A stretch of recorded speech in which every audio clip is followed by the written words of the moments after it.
What is going on, everybody? Welcome to the Go Lead Everything podcast. Super excited today to have Matt Zinman on the podcast. He is a difference maker devoted to personally enrich the lives of 100 million people by 2025.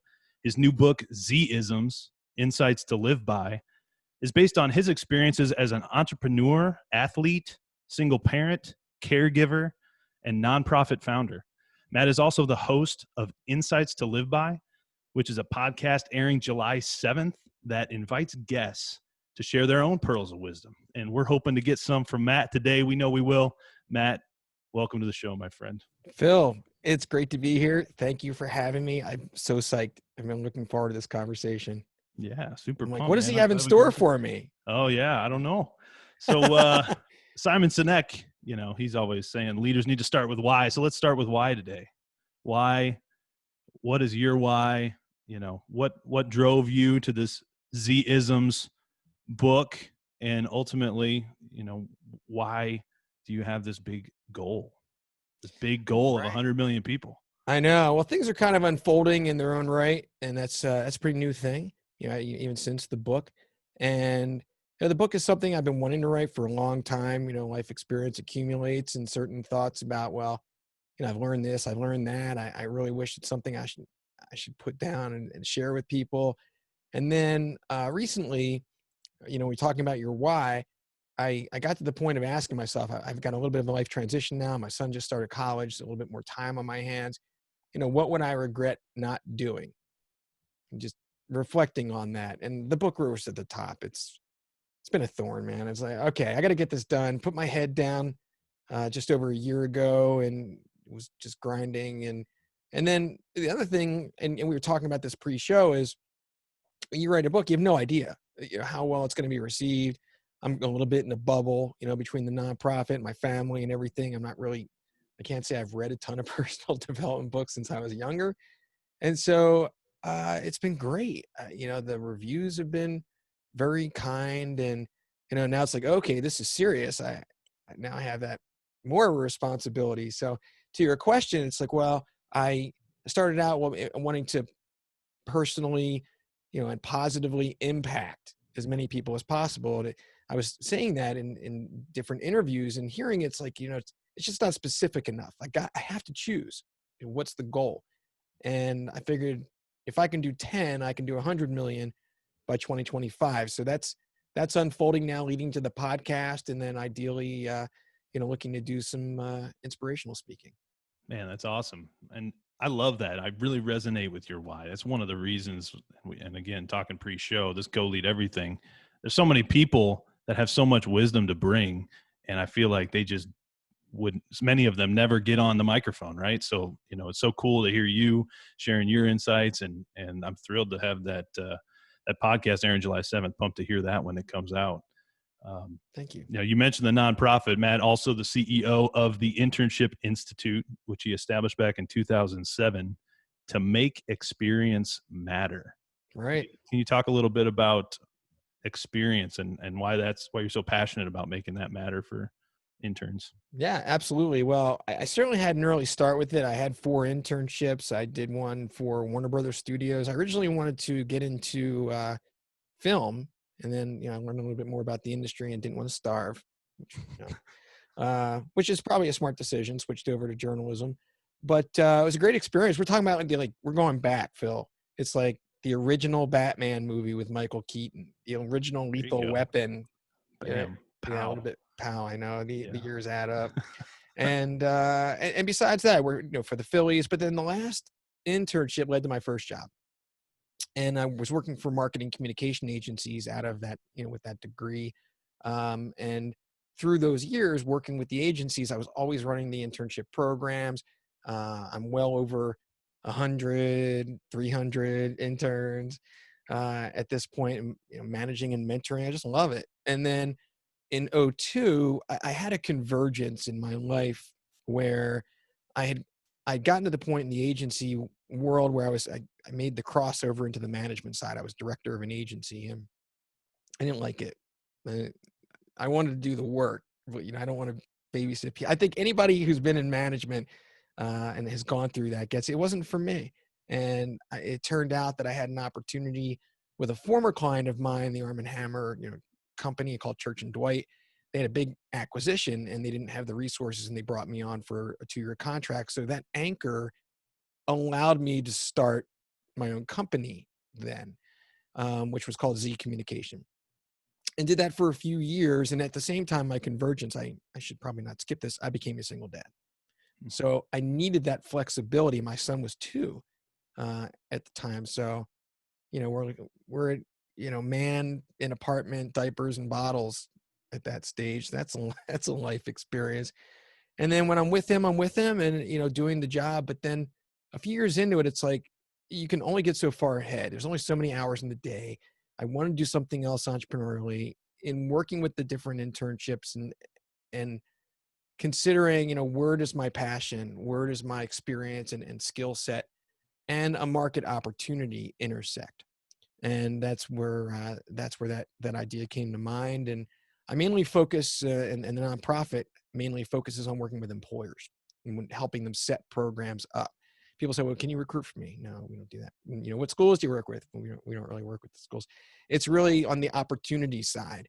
So we have the kind, I've developed the here you go, that all that intellectual property that typically a smaller company needs to, remove the barrier for them to do it right. And I've been doing that for, another 15 years. And now I'm kind of segueing into what we're talking about here mainly. That's amazing. So how many children have been through the internship? How many kids? How many kids have Do you been have any idea? served? No, I have no idea. I can tell you that over the years, I've run about $1 million worth of grants. We've had a lot of singular, one-off type clients, and it varies. Some of those, a grant we did for veteran transition, another one for workforce development around disadvantaged youth. It's not all college students. Ultimately, it depends on the employer. What are the opportunities that they're willing to provide? Wow. And so, for example, I can look at one company that we did and set them up in 2008, 2009. I started this on a CD-ROM, Phil. It's like I remember what that was. What that Matt. was, yeah. I And do. now my DVD is obsolete. It's all Yeah, online. right. And so we started this one company with 2 interns, and now they're running 50, 60 interns a year. Wow. Those opportunities are annuities. So that's just one. So, Right. and it keeps going. So I'm curious what your favorite memory of your time pursuing film is and pursuing that industry. Wow. Do you have something that stands out in your head? Definitely. Well, 2 actually. One of them was, I'll say the other one for a moment. One of them was we got to go out to Burbank to the studio lot, Okay. and bringing all the interns out there. And, at that age, we cut loose. So some memories were made. But then we also did junkets, press junkets in promoting films. And one of them was a film called Strictly Business. And there was this young actress by the name of Halle Berry. I got to ride around and help her get from here to there, and she's a sweetheart. And yeah, I mean, it was a great experience. Yeah, super cool. Not many get to experience that. It's kind of a mystery world to many, right? Right. Then you mentioned the single dad thing, and I'm real big that leadership, and this is kind of a leadership themed show. It's really a perfect example, fatherhood to me, motherhood. That's a perfect example of really what leadership is and can be. And when it's done right. And, talk about the challenges of being a single dad. Talk about how that might have framed some of your thinking in your pursuits and in life. Absolutely. Well, there's certainly, as soon as that had that intersection in 2002, the entrepreneur pursuit became necessary. I needed that flexibility for one. So you have to kick and scratch and grind and take your punches every step of the way there. It was 50% the whole time. So my son Jake, with him, I'm with him. And it was always just really important to me, just from a value standpoint, for that. And he's an only. I have a stepdaughter now. I'm remarried for a few years. But there's no other brother or sister to say go play. So that was another factor. Wow, character building to say the least. Um, hmm. I wouldn't trade it for anything, honestly. I really relish that. It was that, as hard as it is. I mean, his mom and I get along well, but we weren't well suited to stay together, and um, it it was definitely the best thing to do for him. And now, part of a new family, and I have a stepdaughter who's 15, and she keeps me humble. Man, that's a huge challenge, a huge thing to overcome. My wife and I are expecting our first in October. Wow, So we're congratulations. pumped about that. We got the pleasure of babysitting our niece over COVID because her brother-in-law had another baby. And so I got Wow. a newfound respect and admiration for all these parents working from home that have children at home Yeah. just with a couple days of babysitting. And so I think I got a taste of what I'm in for here in October, but I'm excited. I can't wait. Well, you are never fully prepared for it, Phil, so don't even try. It's like one of those things you have to, take it as it comes and as it happens, but just, man, all I can say is enjoy every moment. Every Yeah. parent will tell you this, it just snap. It just goes by like that. So, We're real excited. And whenever times get tough, I remember my days at Wayne State University. We would, get up at 5 a.m. for lifting, and we do all these crazy things that seemed like they were way over the top and we didn't need to be doing. But, when I get to real life, it made it all seem a lot easier. And I know in your book, you talk about, a life athlete, being a life athlete. right. Curious if you could give us a little insight into your perspective on being a life athlete. Sure. Well, I mean, the book covers it just as a framework. It goes around self-discovery and mindset at the front end, and then personal interactions and relationships, and then we get into things around heightening mindfulness, amplifying gratitude, and law of attraction, putting that into action around something called inevitability and self-belief, and then it winds out with a life enrichment action plan. This leap, I want it to be very practical. So it was also very comprehensive in terms of that holistic, taking good care of yourself. Life athlete has really everything to do with your values around being kind to yourself, taking best care of yourself, physical, mental, emotional, spiritual. I developed, and this is free, but there's this self-care report card that I did. It's just this checkpoint on a week by week. That's like, did I work out? The recommended number of times. Did I get my sleep? I just got a little weighted algorithm to score it. And then there's a whole other thing around mood health that that I spoke to that goes hand in hand with that. So, being a life athlete, you have to have optimal self-care for everything else to be optimal. Definitely. That's something I know I let go coming from my college years. I took it for granted, and looking back now, I can see once you've had those good habits built, you need to keep them. And having a good tool like that scorecard, I think, is a great thing. Get up and check that box, right? Building those good daily habits. Definitely. I mean, look, we've all kind of had the quarantine 15, maybe, like I know I have. you're not Mine might be alone in 20. falling off the wagon. So, Jeez. it ebbs and flows, but the more you can get into a groove and stay there, the more life, typically the better quality of life you'll have. For sure. So the time that you took to write this book, what really put you over the edge to take that leap? Was it something that you had been pondering for a while? Was there a moment where you're like, I'm gonna do this? Right. Well, it's funny because when I got to that point of the, what would I regret question, that why question, right? And the same questions asked in the book. It's like, what do I have here? So I sat down, and I can't say, okay, I'm doing this right now. It was more like, okay, let me just write. Let's see what happens. These things have been marinating for some time, and I went 2 days, and I was like, I did it. Oh my God, no. Like a year later, but if I only had written it and it was, 4 chapters or something, it'd be like, oh, well, I don't really have a book here. I've got a blog. That's probably what it Right. would have ended up with. But it had the structure. It certainly needed a lot more to it that sent me into going deep. I self-published. I started my own publishing company Oh, wow. for a number of reasons, which was also the right way to go. But that also means you've got to really, double down on making sure that your editing is right. You don't necessarily have the resources that are typical, and I just wanted to give it my all, so I did.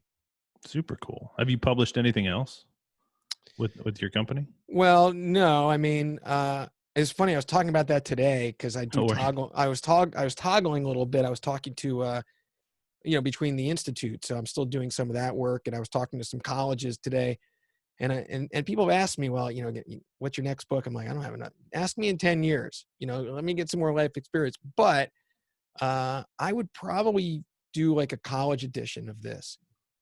I'd pull some chapters out, and then I'd replace some with what I know about helping students and others, transition in their career. Beef that up a bit and see if I can get that into colleges. That's about super it. cool. That's about it. Yeah, that's awesome. I think there's so many opportunities to kind of reinvent education.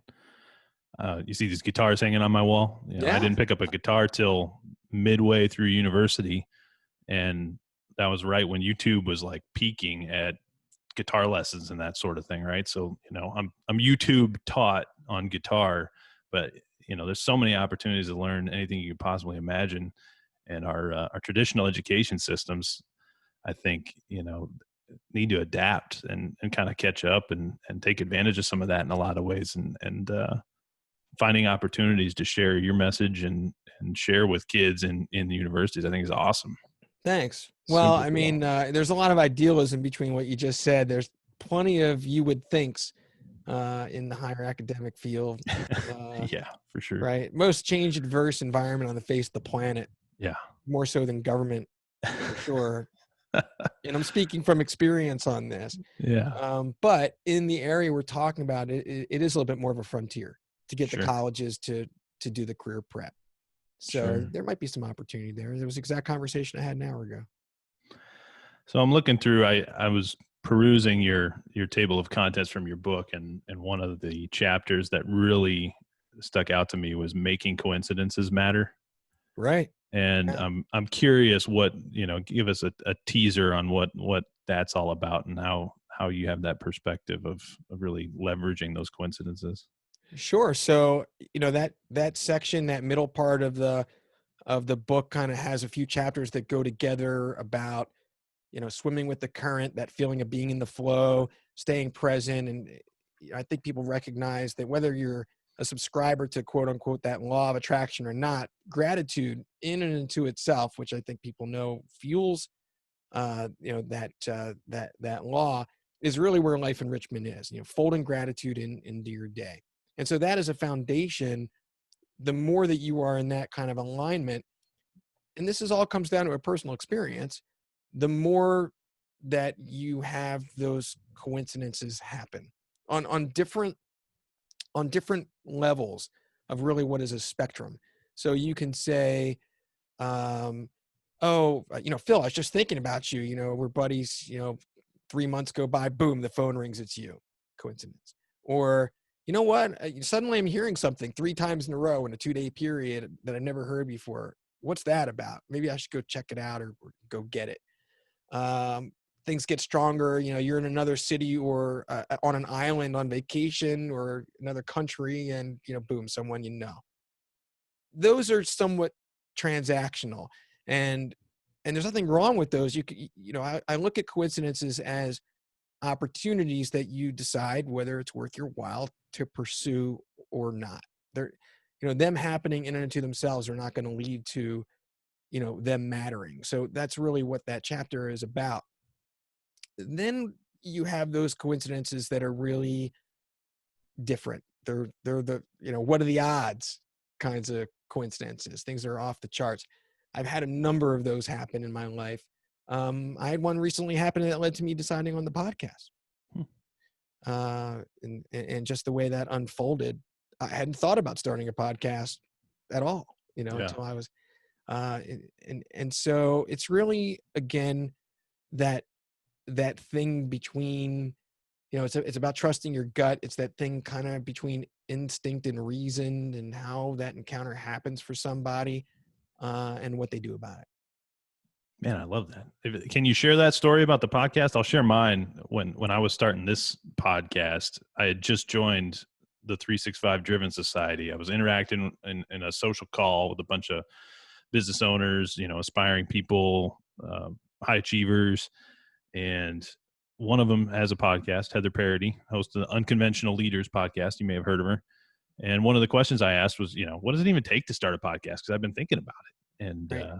she explained how easy it was. And literally, I was like, I have no excuse not to start a podcast now. And I went and just pulled the trigger. But is that a story you can share, your journey Yeah. to being a podcast host? Yeah. Well, first of all, I'm really impressed. I mean, look, it's not everybody who just picks up a guitar, goes on YouTube, and teaches themselves how to play. My I mean, parents met that's in impressive. orchestra at University of Missouri, so Well, I mean, I have a even little so, unfair advantage. well, you still have to do it, and the same thing with what you describe around the podcast and the no excuse, there's nothing like not giving yourself an excuse not to do something to make you do something. So, it's definitely admirable. Um, for me, I'd been guesting on a number of podcasts about the book. I've slowed down a little bit because I wanted to get my own podcast up and running, for the very purpose of speaking to it. Right. But it was it was at the end in a post conversation with a podcaster after an interview, and they said, "Well, have you ever thought about starting your own?" I was like, "No." I didn't really. It's just kind of like what you described. And then that same week, I reached out. I connected with someone on LinkedIn, a woman from Australia, and she said, "Hey, you want to hop on a Zoom and get acquainted?" I'm going to try and cliff note this story because there's something to it. We have other parts of the interview I'm sure you want to get to in the time we have. Oh, this is So good. the long story short now. So I talked to her, and what I find with these coincidences in particular, these ones that are of the longer odds, is that they occur typically with somebody that you don't know very well in a conversation toward the end or at some point that you end up getting into something that you had no business talking about with them. I don't know if that resonates for you. That's been my experience consistently on a number of these. So that's what happened here, and it just happened to be, oh, this was just mentioned to me, and she's like, well, I'm actually starting a podcast course, a training course I was invited to. It's invite only. This woman, Anne Marie Cross, is putting it on. She's kind of like podcasting queen or what have you. And Yeah. so, well, I ask for you. Well, okay, great.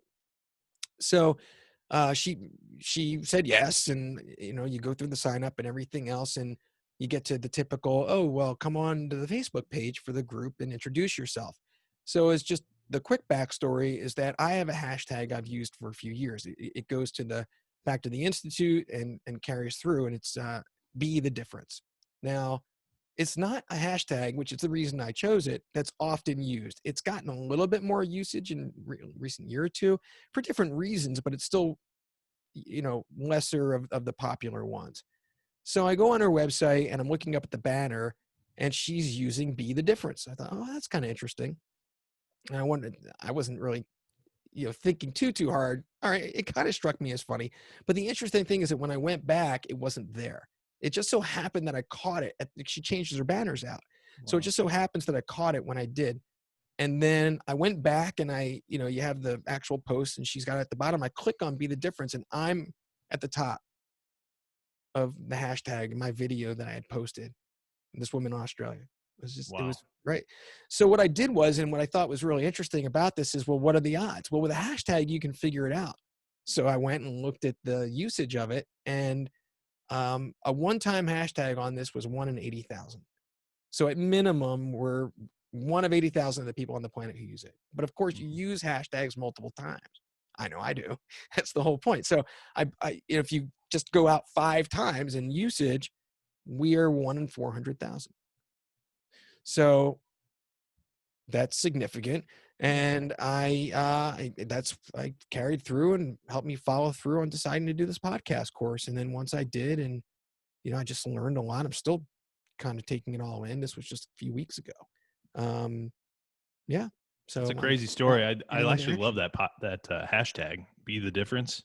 And I think that's where people get held up a lot before they pull the trigger on starting a podcast or doing something that they've wanted to do, is that, maybe maybe I can't make a difference. Maybe, it's too big that little old me is going to have an impact, but we never know who we're going to touch. And you never know if you could potentially impact 100 million people, or one or two or Right. 10, you Right. don't know whose life you're going to change with one interaction. So I think that's super cool. Thanks. Super cool. I mean, like you said, just to have these conversations, I'm just having a blast. I've never been happier, to be here with you, to have, we're here on the microphone, just to lean in. Someone's listening, or they will at some point. Right? Yeah. Right. Right. But it's going to have we're going to be able to, hopefully something that we say is going to, enrich somebody's life. And just that alone, here in this moment is just so, matters. For sure. Thinking about the coincidences, I'm reminded of the ways people learn. And one of the things we've been talking a lot about in this group I'm in is our goals and where we're focused, and how when you have clear vision and focus on where you want to go, it's almost like coincidences where you start to actually be able to see when things come up. And I relate it to learning because I think people learn by relating new ideas to things they already know, right? So if they can make that connection, and so it's all about timing for me. It's all about, is it the right time for me to hear this thing where I can actually make a connection and use it? Right. Because so many times you've heard things. Yeah. Yeah. So many times you've heard it and it might have just gone right over your head. And then 10 years later, you're like, oh man, like somebody told me that 10 years ago and I didn't even know to use it. Right. So I almost feel like that's what most of our coincidences are, is just, maybe we Right. were already looking for it. And then it's that awareness that, oh, hey, there it Right. is. It's Do being you able to tune see it. in? I mean, some things, it's, again, back to that personal experience, Yeah. if it happens, it happens, Right. you pick up on it. But you're right. There's definitely, I mean, look, and one thing you could do is just kind of, if people who are interested in dreams, start a dream journal. You like coincidences, start a coincidence journal. What did I do about this coincidence? What did it lead to? Have you ever done a dream journal? No. I've thought about doing one, but I never want to do one. I swear I've had dreams Maybe, that what? happen, but Maybe I I've never written kept a down. journal. I mean, I might have, decades ago, in my 20s, something, early 30s, maybe I did that. I don't remember that. But yeah, I mean, the look, it's just whatever interests people. So I find coincidences fascinating. I think I've experienced a pattern to them. And I've had great things happen as a result of following through. Yeah, that's awesome. All right, last chapter I'll ask about: be aware of spiders, which I thought Right. was kind of interesting. I'm kind of going in reverse order. I started kind of in the middle, then went to the end. Now I'm back at the beginning. But what's the This is the perspective last on? chapter you're going to ask about? Well, it's the last one I have highlighted to talk about. Oh, okay. Wow. So be aware of spiders is a chapter I almost didn't put in the book. It's like, which of these is not like the other? It's Okay, I'll ask about another one after it's this one. cautionary. That's all right.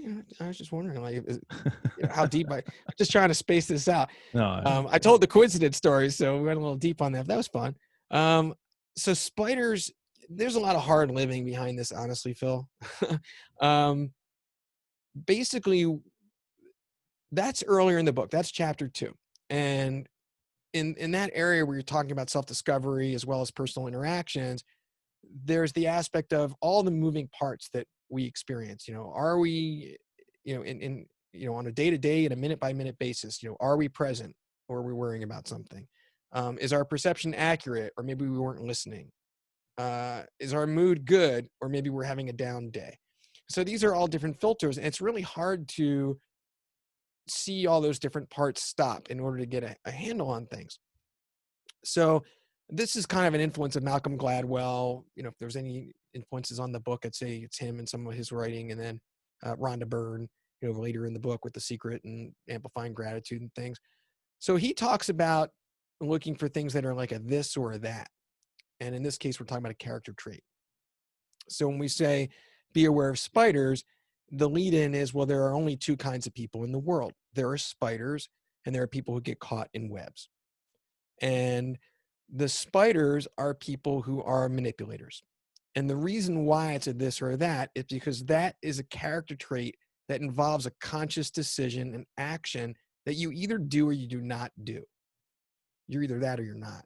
And Mhm. so in terms of people putting their energy into that, now, you're manipulating, you're pulling strings, however you do that. And it could just be office politics. Doesn't make someone a bad person necessarily. They could do it 1% of the time and not, you know, pull strings on their family or friends or loved ones, what have you. But they still have that character trait. And then there's the rest of us. And I do believe that's the vast minority, but you do have your tendency to be, give everyone the benefit of the doubt and trust everyone. And, that's the way I think we should live. Who wants to be on guard all the time? But through life, you start to, build a little bit more awareness. So we take the metaphor into spider senses and, what are you looking for? And, where do you get to the point of maybe trusting your gut around, I'm not really sure if this person has my best interest at heart, and not feel guilty about not thinking the best of someone, even though Mhm. you have your right people, I think, know what I'm talking about. And then how do you stay out of and avoid those webs? And so, yeah, a lot of hard living here. I had various experiences that really defined this for me. It was one of those major things that made me feel like I know this, I've learned this, I want to put this in the book. That was, a founding chapter, which is why I decided to keep it in. But I had a hard time writing it because I Yeah. was like, oh, we're going neg here, and I like Yeah, couched yeah, it and then like yeah. Well, I don't know going if it's necessarily negative. It's that awareness, and I think we need to talk about it because I think it is important to be aware of that you don't want to be the one getting caught in webs all the time. And one phrase, actually, it's a line in one of the songs I've written, is if something feels wrong, you're usually right. right. And I Trust found your that gut. I've found that your gut instinct, man, your God given instincts, I think, are they're yours for a reason. And we do want to put the best construction on things and assume the best of people and give people the benefit of the doubt. But, sometimes our instincts are there to protect us, right? Yeah, it's also funny, and it's very relevant having referenced this, because that this or that was referenced by the book Blink, which goes back some years and had a profound effect on me. I wish I read more, honestly, but this one was really good. Which And book was it? I didn't this catch it. Malcolm Gladwell, Blink. Blake. And he seems to write around very specific topics, and this one being that people who trust their gut make at least, if not better, decisions than people who overthink. So, he proved that, sociologically, Hmm. social scientist, and it's just really interesting. And it was something that really helped me trust myself. I definitely got caught up in that, analysis paralysis at that age to a certain degree. And now I don't really do that. Yeah. So we talk about earned confidence. That's the other founding chapter. That's chapter 1 is that, and I'll just say this really briefly because everything does build on itself, is that we all have been through everything that we have in our lives. You can't dispute the fact we're still standing if we're talking about it. Hmm. And so why worry? Why would you worry or be anxious or stress about things that are not certain to happen? You've earned the confidence to know that you'll make it through everything that comes your way. It's what you've always done, as if you have a choice. And so just deal with the real. And that's a lot about, it's a logic formula, but it's a lot about reminding yourself to just stay present and root yourself in gratitude. And the fundamental aspect of it is, why be anything less than kind to yourself? Yeah, I love that.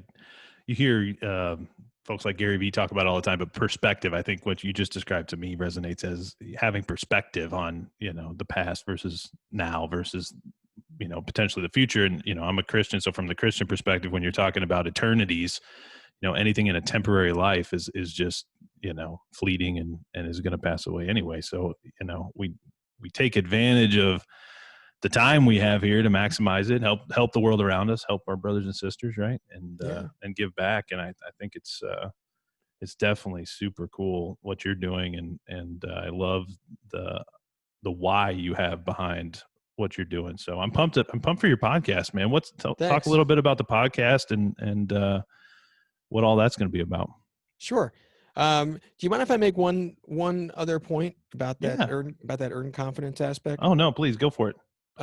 Because this is something that I think is one of the key building blocks for the book, and what I want people to come away with most valuably is that when we look at things around like self-esteem, self-respect, self-love, these things are like elusive. They're kind of almost conceptual. Like, how do I get my arms around loving myself, right? For example, people who struggle with that, that's very natural for a lot of people, especially at a younger age. Um, but if you go with the idea of why be anything less than kind to yourself as and get that buy, because you can't answer that and say, well, yeah, of course, right? um, that's the, let's say you've got that buy-in, that's a good thing. It's your barometer for everything. It's the building block that helps you navigate around that whole self-love and self-respect and esteem to make decisions. If you are up against a spider and you're somebody who has a hard time saying no, and a spider is trying to take advantage of you, is it kind to say yes, or are you just going to feel like crap because crud? I'll say crud. Because well, um, because now it's like a double hit. You're going to feel bad about saying yes when you should have said no. So that it's not like you go around like, am I kind today? Kind today? But when you're in that moment, it's a really good go-to that's very tangible and practical, that's going to put you on that path as a building block. So I just wanted to kind of, get that established. That is one thing I see all the time where people think maybe they perceive that they're being kind, but they're really not. It's almost like the oh, I'm just going to stand up my date or whatever. I got a Right. date. I'm just going to stand them up instead of just being open and honest with them. And it's actually it's actually less kind. It would be kinder to just rip the Band-Aid off and be truthful and share it, right? And Yeah, I definitely agree. And I think when people think of kindness, they think of it toward others. And of course it is, but it really does start internally. And that's really, that is the foundation. But, now you're starting to get into things like karma. If you believe in that, doing that to people, and, that at some level, if you're somebody who does that, it can't feel it. You're doing something really wrong, sure, and sure, to somebody else, and that's not. There's some kind of residual energy around there that has to be negative. So yeah, that's not kind to yourself. So why do that? It's the same thing with like regret. It's the same thing with holding a grudge. hmm A buddy of mine has a girlfriend, or rather a wife now, who keeps a scorecard. That's a relationship killer. Uh, and why would you, if you're somebody who keeps a scorecard, oh my why would you goodness, do that to yourself? Right? that's That's not brutal, being man. kind to yourself. So it's just kind of this like constant principle. So thank you for that. Yeah, And oh, then I where think the it's good. podcast is concerned, so the book is, as you know, Z-isms, Insights to Live By. And people ask me, what's a Z-ism, and pearls of wisdom, but it's really like what everybody has. Everybody has insights to live by. So the podcast is called Insights to Live By, and it's going to have both solo and guest episodes. Solo episodes will, in some ways and not always, go through one focused part of the book. Like, I will have an episode on coincidences and talk about the things we did and go deeper, talk about examples beyond the one that I just mentioned. I'm sure that one will be part of it since it's podcast related. Sure. And then I've already gotten 2 interviews recorded, and there's a certain of guests, and there's a certain format that involves asking them about their insights. What are those, of all the things that you have, what are those things that you constantly say to yourself as a guiding principle, the thing you keep repeating is that advice that you give people. That's what we're trying to get at. So when we do, it's, well, why is that it? And then and that's also, of course, about getting the insights about the guest, and about, it's not the same as you, 30-45 minutes and on the guest interviews. That'll be great. I'm looking So forward to that. Looking forward to that. thanks. Yeah, I'm really Um, happy with the first 2. yeah, awesome. Awesome. So I was reading one of the things you sent over, and it had a comment that you're cultivating a private community and forging greater trust Right. among readers. Um, I'm curious about your perspective on trust, and this is something that I've been kind of exploring lately in my thought process. Is trust earned, or is trust freely given, or both? Or what's your perspective on trust? How you build trust? How do you approach building trust? So from a personal standpoint, I just think it's better to trust outright and trust yourself to know maybe who not to trust, like those exceptions, or at least not be so quick to trust, but not as an absolute. If you're going to lean one way or the other, it's, just to go around being like, I don't trust anybody, to look at where you're starting, that's, what do I have to do to earn your trust, for everybody else? It's not the right energy. And I don't think it's healthy. And then even people who get burned, we talked about the spiders, you have to be vulnerable and you're going to get burned doing that, but it's worth it. It's worth it not going around having to be on guard and not trusting people, in my view. As far as earning other people's trust, if you look at things like in a business environment, of course, that's, from an entrepreneur audience, that's obviously performance related, communication related. I think it's kindness related. I think kindness goes a long way. You've got something certainly I reference, but there are people in business who think that being shrewd is the right way to go. And they might even be admired for being shrewd. But, having all that money from being shrewd and stepping on people's necks might get you to a certain place. And I'm aware of a lot of people who are extremely wealthy who are also extremely unhappy. Some of the most miserable people on earth are some of the richest. So, Sure. is that worth it? So in the long run, I think that kindness wins. Being cutthroat might get you somewhere a little bit on the shorter run, but just being a servant leader and all that goes with that, being freely helpful, and that goes a long way. I love that perspective. I totally agree. And one thought that resonated with me recently was it's really hard to trust somebody that doesn't trust you. So if somebody doesn't trust you, how are you going to trust them? And I think you're right on. I think the perspective that you have that, you're going to get burned and maybe that's okay. Some people don't want to get burned and they're not going to lose and they end up, being that shrewd business owner like you're talking about. But I think there's something to that, just giving trust freely and knowing sometimes you're going to get burned and you're smart about it. You don't just give it away to everybody, like you said, but. Right. Yeah. And, that's that puts you to the third kind of person, which are people who are non-spiders who don't get caught in webs. And, that's kind of, that takes emotional intelligence. It takes experience, staying above things, different incidences, when I'll just leave it at that. Yeah, I love it, Matt. Love it. Well, hey, man, it's been a pleasure. Tell everybody where they can find you, where they can find Z-isms, insights to live by. Yeah, sure thing. Thanks, Phil. Well, it's easy enough to find the book either on Amazon or I have a website, which is z-isms.com.